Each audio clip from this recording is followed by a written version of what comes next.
សួស្តីអ្នកនរគ្នាវីដេអូនេះខ្ញុំនឹងបង្រៀនអ្នកនរគ្នាអំពីរបៀប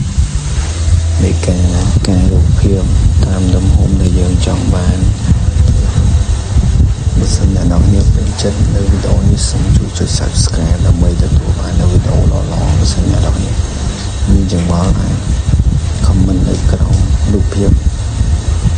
ខ្ញុំនឹងធ្វើវីដេអូចែកជូនអ្នកនរគ្នាមុនដំបូងយើងចូលរូបភាពចូលកន្លែង Open Pic ចូលកន្លែង Pen បន្ទាប់មក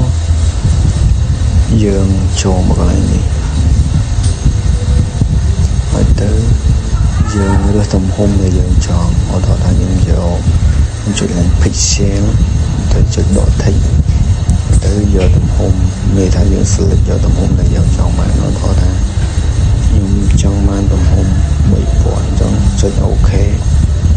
នេះទំហំវាអញ្ចឹងយើងចុច Save យើងចុច Save ហើយទៅយើងចុច Save មួយទៀតអូខេជាមួយយើងមកមើលទំហំដែលយើងបានចុចមិន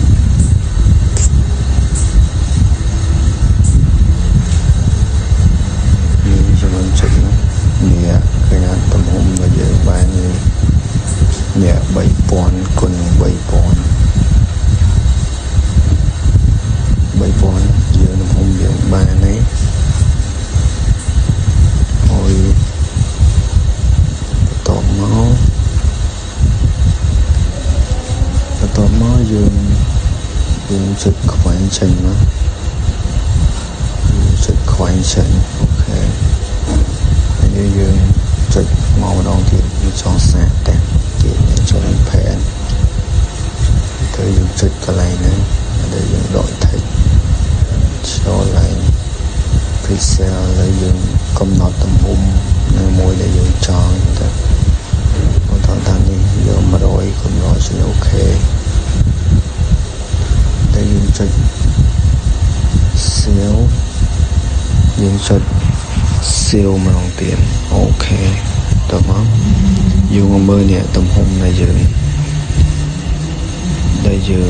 កំណត់គឺបាននេះ100គុណ100ហើយយើងចុចចេញវិញមកបើសិនអ្នកនរគ្នាពេញចិត្តនឹងវីដេអូនោះសូមជួយ Subscribe ដើម្បីទទួលបាននូវវីដេអូបន្ទាប់សូមអរគុណ